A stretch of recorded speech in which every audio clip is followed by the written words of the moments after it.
오늘 함께 나누실 하나님 말씀은 창세기 25장 1절에서 18절까지입니다.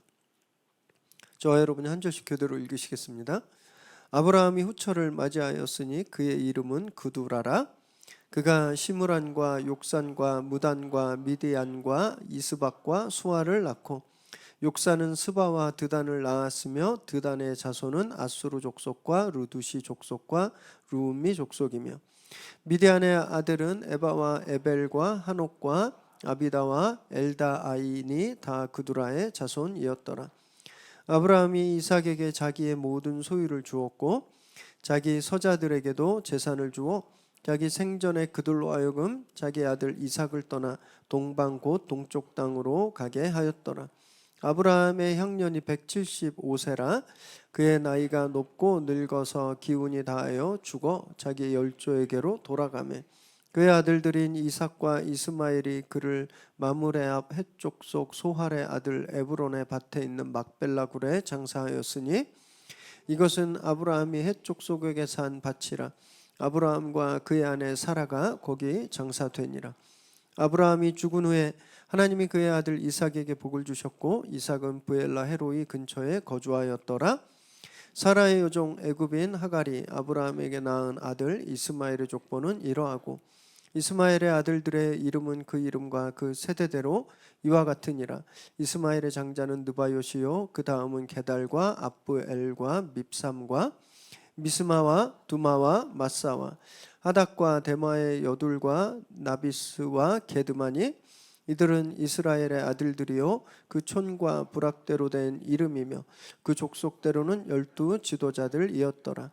이스마엘은 향년이 137세의 기운이 다하여 죽어 자기 백성에게로 돌아갔고 그 자손들은 하윌라에서부터 아수르로 통하는 애굽 앞 술까지 이르러 그 모든 형제의 맞은편에 거주하였더라. 아멘. 오늘 우리에게 주시는 하나님의 말씀입니다. 형제의 난이라고 들어보셨나요? 가끔 신문에 나오는 타이틀인데요. 보통 사람들은 저희한테 일어나는 일은 아니고 재벌가에서 일어나는 일입니다. 창업주나 1세대가 세상을 떠나면 2세대나 다음 세대에서 아주 그냥 전쟁이 나죠. 형제들끼리. 그래서 왕자의 난이라고도 불리기도 합니다. 롯데그룹에서도 있었는데요. 이 창업주가 신격호 회장인데 이분이 장남을 신동주 전 일본 롯데 회장을 후계자로 선택했습니다. 그런데 동생인 신동빈 회장이 더 그룹 내에서 입지가 강했어요. 그래서 혈투 끝에 롯데그룹을 차지하게 됩니다. 현대그룹도 그랬어요. 5번째 아들인 정몽원 회장이 장남인 정몽구 회장보다 창업주인 정주영 회장에게 더 큰 신임을 받았습니다. 5번째 아들을 더 사랑했어요. 그래서 그 아들에게 현대그룹을 물려주려고 했는데 장남이 난을 일으킵니다.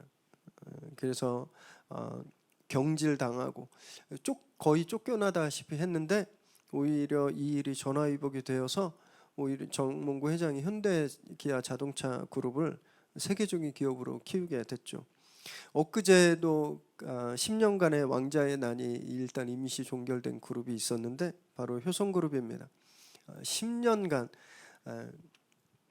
싸움 끝에 첫째 아들과 셋째 아들이 효성을 두 개로 재편했어요. 그래서 효성그룹, 그 다음에 HS 효성, 각각 첫째와 셋째가 이렇게 그룹을 나눠 갖는다라고 임시 주주총회에서 결정이 났습니다. 10년간의 이 난이 끝나는 것 같지만 그렇지 않습니다. 둘째가 이것을 불복했어요. 그래서 소송을 할 거라고 합니다. 이 왕자의 난은 이제 현재 진행형이에요.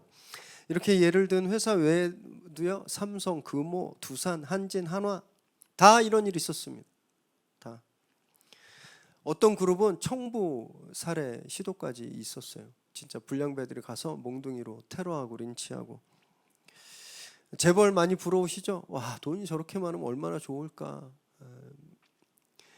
해외여행 맨날 가고 갈 때마다 전용기나 뭐 이렇게 그 뭐죠? 저는 한 번도 못 타본 그 퍼스트 클래스 뭐 이런 타고 다니고 뭐 휴양지에 별장 있고 얼마나 좋을까. 진짜 좋을까요? 돈이 이렇게 많지만 피를 나눈 형제 자매들이 원수가 돼서 서로를 죽일 듯이 기회 노리고 뒤통수 치고 맨날 법원 불려다니고 지옥 같을 겁니다. 그래서 이런 생각을 해봤습니다. 이게 많은 재산을 물려주는 건 전쟁을 물려주는 거하고 똑같구나. 이런 생각을 한번 해보게 되었습니다. 그래서 우리는 우리 자녀들에게 물려줄 게 참 많으시겠지만 돈보다 좀 더 소중한 것을 물려줘야 하지 않을까. 그래야 우리 아이들이 우리 자녀들이 좀 행복하지 않을까 이런 생각을 좀 해보았습니다. 오늘 본문에 등장하는 아브라함이 그런 삶을 살았다고 할 수 있습니다. 아브라함도요 정주영 신교코 회장 못지않는 가나안의 재벌이었습니다. 제일 가는 부자였어요. 그런데 그의 죽음 후에 그의 아들들은 왕자의 날을 일으키지 않았습니다. 아무도 수하고 고소하고 다투지 않았어요. 오히려 협력하고 자기의 영토를 잘 지켰습니다. 왜 그럴까? 우리 말씀을 함께 나누시면서 살펴보실 때 다음 세대 우리 자녀들에게 진짜 물려줘야 할 복은 무엇인가 우리가 좀 생각해보는 그런 시간 되시기 바랍니다. 1절에서 4절 읽습니다. 시작. 아브라함이 후처를 맞이하였으니 그의 이름은 구두라라. 그가 시므란과 욕산과 무단과 미디안과 이스박과 수아를 낳고 욕산은 스바와 드단을 낳았으며 드단의 자손은 아수르 족속과 루드시 족속과 루음미 족속이며 미디안의 아들은 에바와 에벨과 한옥과 아비다와 엘다아인이 다 구두라의 자손이었더라. 지난주 우리는요 이삭이 결혼한 사건에 대해서 살펴보았습니다. 정말 충성된 한 종의 헌신과 수고로 이삭이 리브가를 맞아서 위로를 얻고 결혼한 그런 이야기를 우리가 함께 나눴죠. 그 이후에 바로 아브라함의 이야기가 다시 나오고 있는 겁니다. 편집자의 의도가 있어요. 이제 이삭의 서사가 시작되거든요. 그 전에 아브라함의 이야기를 마무리 지으려고 하는 의도가 여기 있는 겁니다. 이거 시간 순서로 계산하시면 성경을 크게 오해하실 수 있는데 오늘 본문에 보니까 아브라함이 175세에 세상을 떠나거든요. 그리고 다음 장에 보면 이삭이 야곱과 에서를 60에 납니다. 그러면 아브라함이 몇 살에 손자를 본 거예요? 160. 100살에 이삭을 낳았으니까 그 아들이 60에 아들을 낳았으니까 160에 아브라함이 손자와 손녀를 낳은 거죠. 아브라함이 175세에 죽었다 그랬잖아요. 그러면 아브라함은요 야곱과 에서가 중학교 입학할 때쯤까지 같이 살았던 겁니다. 오늘 본문에 아브라함이 죽음이 나오는데 오늘 진짜 죽고 안 나오는 게 아니라 야곱과 에서가 태어날 때도 아브라함이 살고 있었다라는 거예요. 이걸 기억하셔야 됩니다. 그래서 창세기를 특히 창세기를 읽으실 때는요, 이 나오는 대로 이게 순서가 이렇게 다 그 연대기적으로 다 이렇게 순서가 다 돼 있다라고 생각하시면 굉장히 곤란한 상황을 맞이할 수 있습니다. 그것보다는요, 저자가 왜 뒤에 이야기를 여기다 왜 먼저 넣었지? 여기 분명히 있는데 이 사람이 등장하지 않지?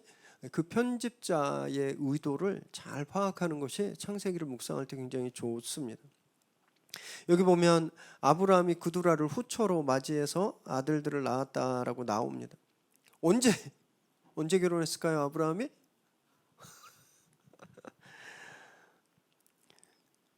우리는 이 앞에 구두라 한 번도 나오지 않아요. 근데 우리가 기억하는 건 이거죠. 아브라함이 99세쯤 되었을 때 천사들이 아브라함 방문해서 너 아들을 낳을 거다 그랬더니 아브라함 막 웃었어요. 살아도 어떻게 난 생식 능력이 떨어졌는데 나 아이를 못 낳을 수 없는. 그래서 100살에 이삭을 낳았을 때 기적과 같은 일이었죠. 그래서 이삭은 자기의 생식 능력으로 난 아들이 아니라 하나님의 능력으로 난 아들이다 라고 했잖아요. 그럼 상식적으로 그 이후에 이삭 이후에 아들을 낳을 수 있는 그런 신체 능력이 있을까요? 네, 아니죠. 그러면 이삭 이후에 나는 아들들도 다 하나님이 이삭처럼 특별하게 힘을 주시고 특별하게 은혜를 주셔서 난 아들들일까요? 그렇다면 서자라고 표현하지 않았겠죠. 헷갈립니다. 사라가 127세에 죽었거든요. 그때 아브라함의 나이가 137세예요. 그럼 사라가 죽고 후처를 드렸다면 최소 137세 이후에 그두라를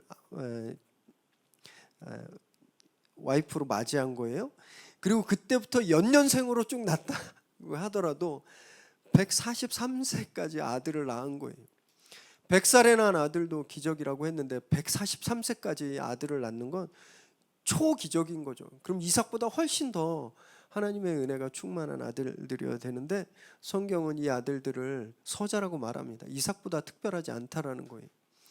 그래서 어떤 성서학자들은, 사실은 상당히 많은 성서학자들은 아브라함이 하갈을 드리기 전에, 이스마엘의 어머니 하갈을 드리기 전에 이미 그두라를 후처로 얻어서 아들을 낳았을 것이다 라고 추측하는 분들도 있습니다. 그래야 어느 정도 좀 이렇게 상식적으로도, 그리고 내 언약의 계승자라는 이 내용에서도 그게 더 맞기 때문에. 그런데 아무도 모르는 거예요. 어쨌든 하갈 전에 그두라를 맞아서 아들을 6을 낳았든, 아니면 사라가 죽은 후에 140세 가까이 돼서 그 후에 아들 6을 낳았든, 그런 계산은 우리 모르니까, 아무도 모르니까 하지 마시고 그냥 이 그두라의 자손들이 어떤 의미가 있는지 그걸 저희가 보면 좀 좋을 것 같습니다. 아브라함의 아들들이었습니다. 그런데 4절 말미에 이들을 뭐라고 말하냐 하면 다 그두라의 자손이다라고 말합니다. 이런 거예요. 건이가 제 아들인데 길주연의 아들이다 이렇게 말하고 있는 겁니다. 이 어떤 의미가 있을까요? 아브라함의 아들이지만 언약의 계보에 있지 않다라는 거예요. 이 아들들, 이 6 아들들, 그리고 손자들, 증손자들은 아브라함이 생물학적인 아버지지만 성경에서 영적으로 이 아들들은 그두라의 아들들이다라고 본 겁니다. 아브라함의 이 약속의 언약의 계보에 들어있지 않다라고 말하는 거예요. 하지만 이 아들 6의 아들들, 그리고 손자들, 증손자들이 각각 부족의 시조가 됩니다. 부족. 이건 뭘 보여주고 있냐면, 하나님께서 아브라함을 축복하실 때 너를 열방의 모든 민족의 아비가 되게 하겠다고 하셨잖아요. 이스라엘 민족뿐만이 아니라 다른 민족들의 시조가 되는 그 축복이 지금 이루어져 가고 있는 것을 보여주고 있는 거죠. 여기서 특별히 미디안이라는 이름을 좀 주목하시길 바라는데요. 이 미디안은 앞으로도 이스라엘과 굉장히 중요한 관계를 계속 이어가게 됩니다. 모세가 이집트 왕궁에 있을 때 경비병들을 살해하고 도망가잖아요. 그래서 간 곳이 어디일까요? 미디안 광야예요.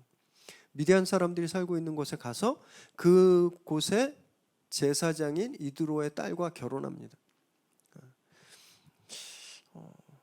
그러니까 한참 후에 하나님께서 모세를 통해 새로운 일을 행하실 때 모세가 가서 피신해서 훈련할 수 있는 그 조건을 이 그두라를 통해서 하나님이 만들어 놓으신 거예요.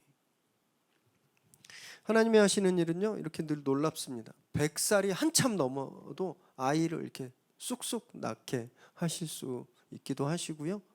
약속하신 것은 반드시 이루십니다. 그리고 우리가 생각도 계산도 상상도 할 수 없는 그 시간을 뛰어넘어서 하나님이 하실 일에 대한 포석들을 깔아 놓으신다라는 거죠. 우리가 이런 하나님을 믿을 때 힘을 얻을 수 있습니다. 지금 앞이 안 보여요. 너무 힘들죠. 내 주변에 나를 힘들게 하는 사람들밖에 없어요. 하는 일마다 잘 안 돼요. 세계 정세도 나빠지고 경기도 안 좋아져요. 그때 나에게 힘을 주시고 나에게 주신 말씀을 약속하시고 나를 위해서 정말 먼 시간까지 계산해 놓으시는 그런 하나님이 나와 함께 하신다고 믿을 때 여러분, 우리는 그 상황을 돌파할 수 있는 겁니다. 하나님 지금도 우리에게 주신 약속을 이루고 계심을 믿으시기 바랍니다. 우리를 위한 놀라운 일을 행하고 계심을 믿으시기 바랍니다. 5절 6절 읽습니다. 시작. 아브라함이 이삭에게 자기의 모든 소유를 주었고 자기 서자들에게도 재산을 주어 자기 생전에 그들로 하여금 자기 아들 이삭을 떠나 동방 곧 동쪽 땅으로 가게 하였더라.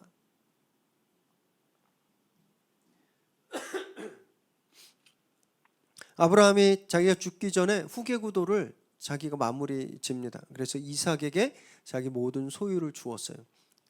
여기서 모든 소유란 자기 재산, 땅, 그리고 사람들, 그리고 족장으로서의 자기 권한까지 다 준 거예요. 그리고 서자들에게는 재산을 주었습니다. 그래서 서자들도 유산을 나누어 받았구나 이렇게 생각되실 텐데 여기서 재산이라는 말은요 선물이란 뜻입니다. 원래 서자들은 유산을 상속받은 권한이 없었어요. 그런 권리가 아무것도 안 받았습니다.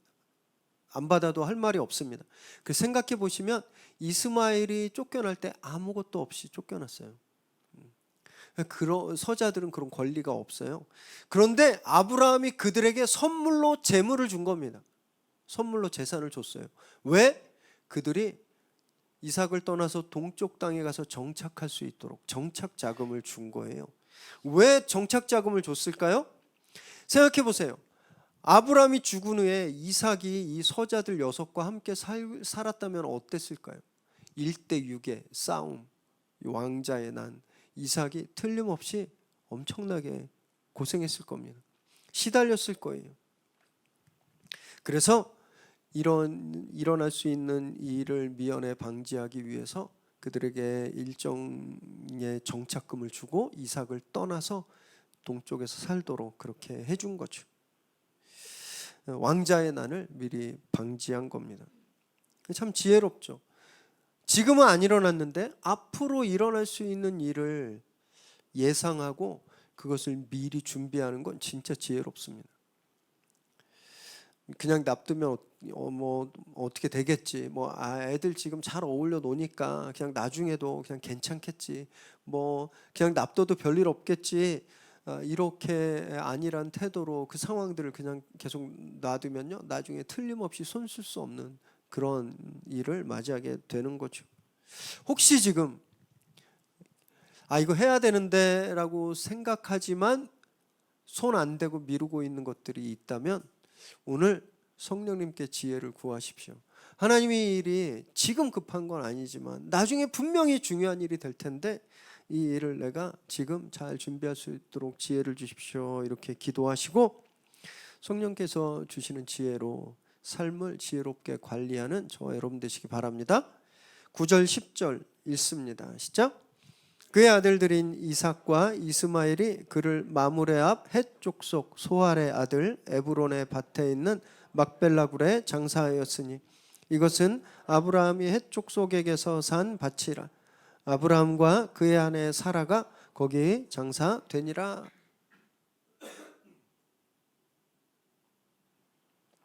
아브라함이 드디어 175세 나이로 죽었습니다. 아브라함이 하란 땅을 떠나올 때 하나님의 부르심을 받고 떠나올 때가 75세였어요. 아브라함이 가나안에서 몇 년간 산 거예요? 100년을 살았습니다. 이 가나안에서의 이 하나님 말씀에 순종했던 이 100년의 시간을 마치고 그가 죽자 이스마엘이 나오네요. 이삭과 이스마엘이 막벨라 굴에 아브라함을 장사 지냅니다. 안치합니다. 이 막벨라 굴은 시즌 2의 아브라함 시리즈의 마지막을 기억해 보시면 아브라함이 유일하게 가나안에서 산 땅, 헷족 속에서 산 땅이었습니다. 왜냐하면 거기에 사라의 무덤을 만들기 위해서 그 무덤 일종의 가족 묘지를 사놨는데 거기에 지금 아브라함이 묻히게 된 거죠. 근데 의외예요. 이스마엘이 여기 왜 왔을까? 이스마엘의 감정이입을 한번 해보세요. 생각해 보십시오. 이스마엘은요 법적으로 장자권이 있는 사람이었습니다. 왜냐하면 사라가 본처가 애를 낳을 수가 없어서 본처의 아들로 삼으려고 몸종을 들여서 아들을 낳았어요. 그래서 이 이스마엘의 엄마는 본처의 자격이 없지만, 그러나 본처를 대신해서 아들이 태어났기 때문에 이스마엘은요, 아브라함의 장자의 권한이 충분히 있는 사람이었거든요. 그런데 이삭 때문에 어떻게 됐어요? 쫓겨났죠. 맨몸으로 쫓겨났습니다. 이삭을 생각할 때 감정이입해 보세요. 억울하시겠죠. 화나겠죠. 저놈만 아니면 내가 다 물려받았을 텐데, 특별히 잘못한 것도 없는데 쫓겨났어요. 성경에 이스마엘과 이삭이 또는 이스마엘이 아브라함을 방문했다 이런 기록도 없으니까 굉장히 호의적이지 않았을 겁니다. 그런데 그렇게 불편하고 소원했던 관계가 아브라함의 죽음으로 회복된 걸 지금 볼 수 있습니다. 그걸 어떻게 할 수 있냐면 9절에 보니까 이스마엘을 뭐라고 이야기해요? 아들. 앞에 구드라의 아들들은 뭐라고 성경이 이야기했어요? 서자들. 그런데 9절에서는 이삭과 이스마엘을 아들들이라고 말하고 있는 겁니다. 이건 뭘 말씀하고 있냐면 이삭과 이스마엘이 서로를 같은 아버지를 둔 아들로, 형제로 인정하고 있다라는 거예요.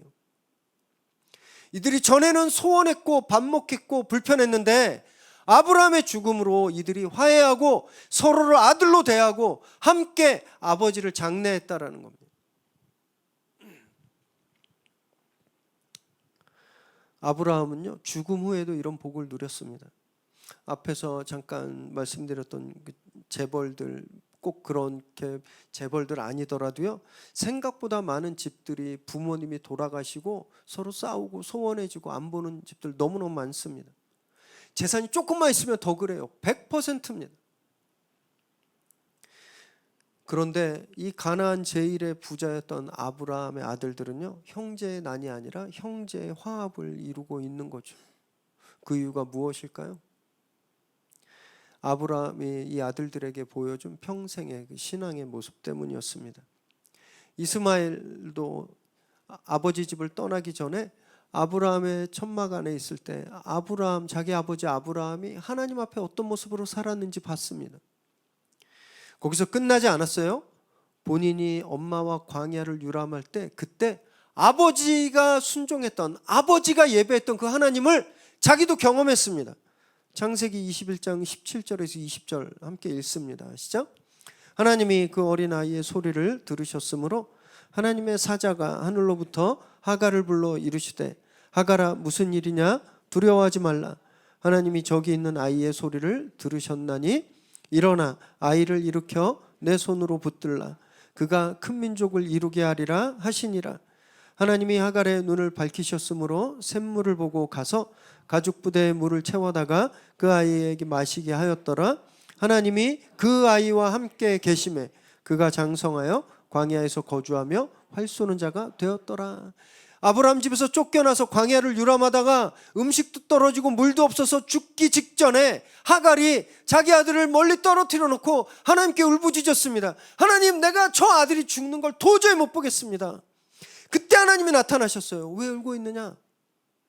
두려워하지 마라. 저 아이의 손을 잡아 일으켜라. 그리고 물을 주셨습니다. 그리고 이스마엘과 그 아이와 함께 하셨어요. 이스마엘이 그걸 경험했습니다. 아브라함의 장막에선 아버지가 하나님과 동행하고 하나님께 순종하는 모습을 보았는데 그 아버지 집에서 나오니까 그 아버지의 하나님을 자기가 경험한 거예요.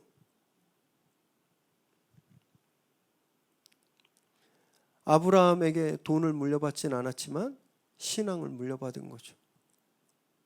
그래서 아브라함 죽음 후에 이 아들들이 화해할 수 있었던 겁니다.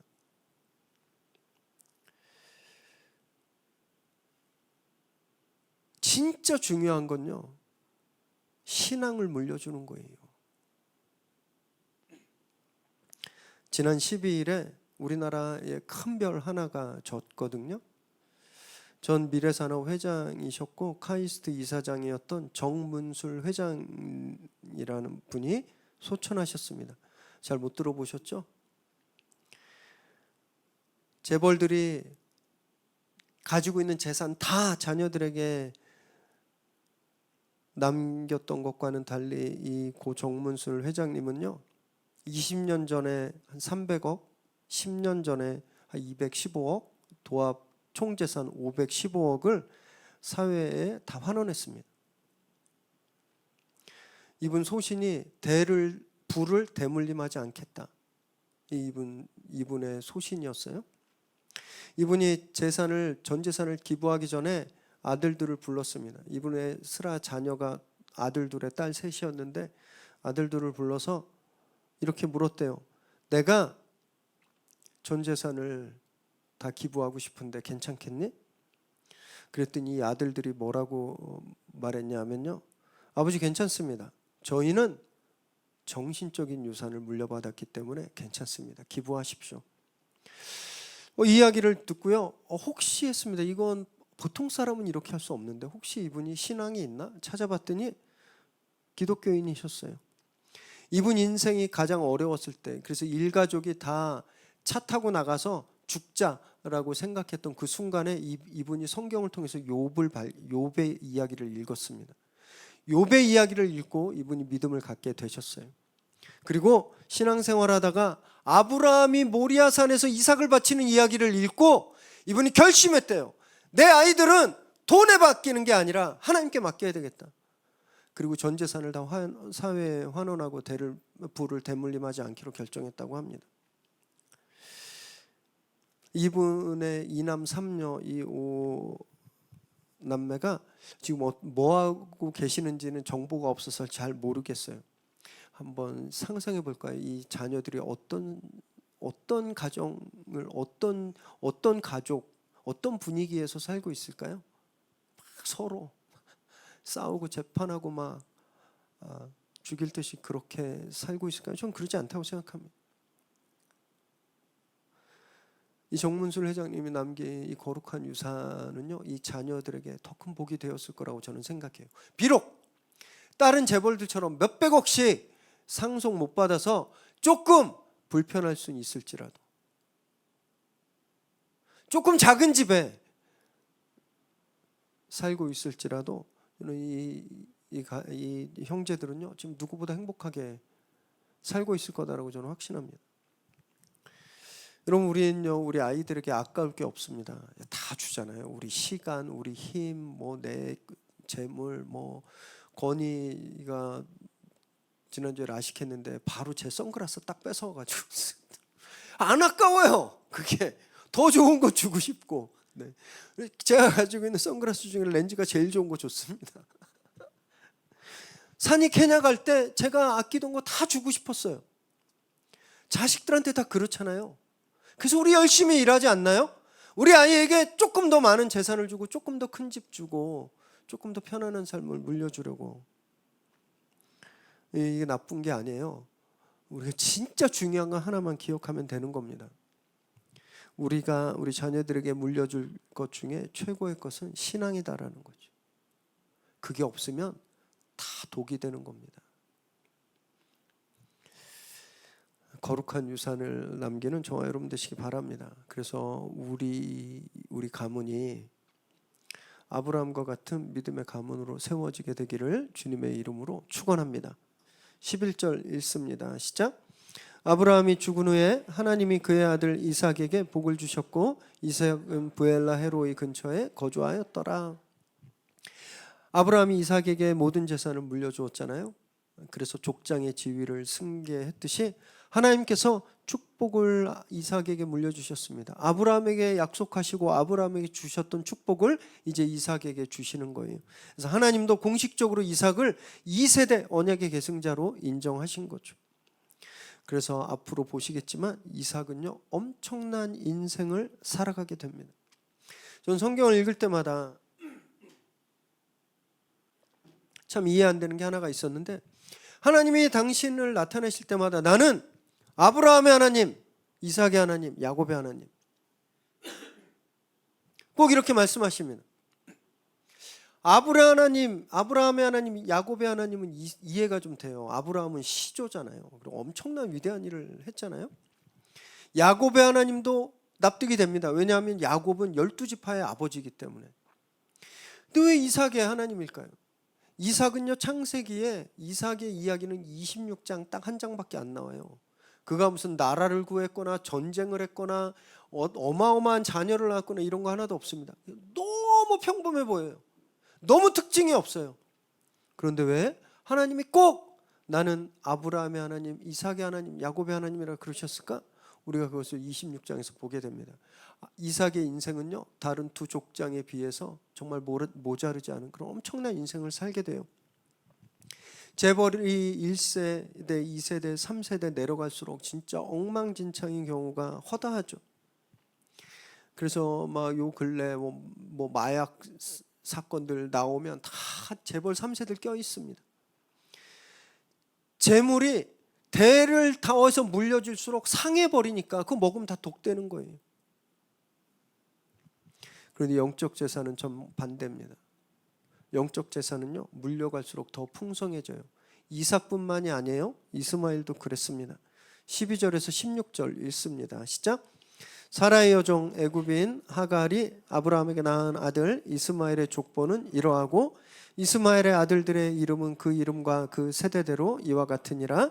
이스마엘의 장자는 느바요시요 그 다음은 게달과 압부엘과 밉삼과 미스바와 두마와 마사와 하닷과 데마와 여둘과 나비스와 게드마니 이들은 이스마엘의 아들들이요 그 촌과 부락대로 된 이름이며 그 족속대로는 12 지도자들이었더라. 이삭과 비교해 볼 때 이스마엘은요 심한 차별을 당한 것으로 볼 수 있습니다. 어머니와 함께 쫓겨났고 아브라함이 뭘 줬다는 기록도 없어요. 그러나 이 이스마엘이 하나님의 엄청난 축복을 누리는 거죠. 이스라엘의 12지파가 있는 것처럼 이스마엘에게 12아들이 있고 그 12아들이 12족속이 됩니다. 하나님이 아브라함에게 약속하셨던 그 축복이 이스마엘에게 미러링 되고 있는 거예요. 거울로 비춰듯이 그대로 이루어지고 있는 거죠. 21장에서 우리가 좀 전에 읽었던 대로 하나님께서 내가 그 아이를 복을 주고 민족의 아비로 삼고 함께 하겠다라고 하신 그 광야에 주셨던 그 죽음 직전에 주셨던 그 약속을 하나님이 지금 이스마엘에게 이루고 있는 겁니다. 이 모든 축복보다 더 큰 축복은요, 그의 족보가 성경에 기록되어 있다. 창세기 시즌 1 시작하면서 서론에 이 창세기라는 제목이 뭔지 제가 설명드렸는데요. 히브리어 제목으로 톨레도트입니다. 톨레도트. 이 제네시스, 영어로는 제네시스, 톨레도트. 이렇게 창세기 이름 뭔가 멋진데 이 톨레도트의 이름은 족보예요. 족보. 제네시스는 족보란 뜻입니다. 그래서 현대차 제네시스는요 족보 이렇게 족보 70 뭐 이렇게 써갖고 다니는 것 같은 거예요. 그래서 이 창세기에는 아담의 족보, 노아의 족보, 셈의 족보를 포함해서 총 10개의 족보가 나옵니다. 창세기는 이 10개의 족보로 이루어진 책이에요. 10개의 기둥으로 세워진 책인데 그 중에 이스마엘의 족보가 당당하게 한 자리를 차지하고 있는 겁니다. 너무너무 놀랍죠. 이 이스라엘이 받은 축복이에요. 그래서 아브라함의 축복은요, 단지 그가 살아생전 잘 누리고 부자가 되고 편하게 살고 이런 생전에 누렸던 것에서만 끝나지 않습니다. 그의 죽음 이후에 이삭과 이스마엘에게 부어진 그 축복까지 다 아브라함이 받은 축복인 거예요. 살면서 누리고 끝나는 축복이 진짜 축복이 아닙니다. 우리 죽음 후에도 계속 되어야 되는 것이 진짜 축복인 거죠. 많은 사람들이 그냥 살면서 복을 누리기를 원합니다. 캐세라 세라 한 번 사는 인생 내 맘대로 산다, 즐기고 산다, 막 죄도 맘대로 짓죠. 그래서 막 가끔 터지잖아요. 은행원들이 고객돈 몇백억 횡령하고 지난주에도 보니까 어떤 은행 직원이 고객돈 100억 가지고 코인에 투자했다가 걸려가지고 깜빵 갔는데 그렇게 사는 거예요. 한 번 사니까 그냥 뭔 짓을 해도 한탕만 하면 된다고 생각하는 겁니다.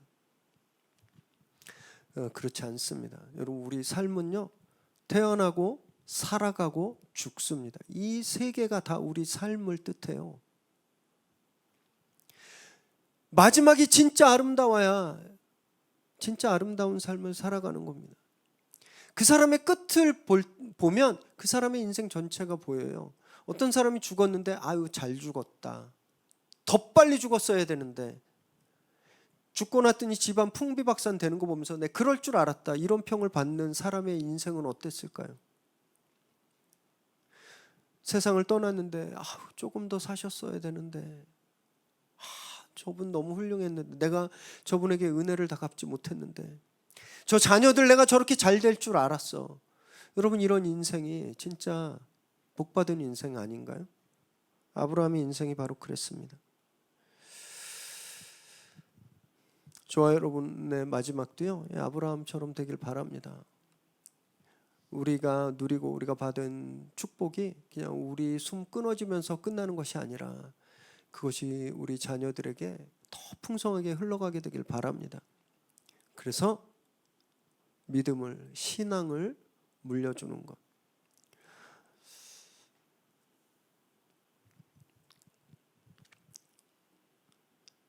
저와 여러분이 우리 자녀들에게, 다음 세대에게 그런 믿음의 유산을 잘 물려주어서 우리 이후에 우리 아이들이 정말 이삭과 이스마엘처럼 하나님 주시는 놀라운 축복을 다 누리게 되기를 주님의 이름으로 축원합니다.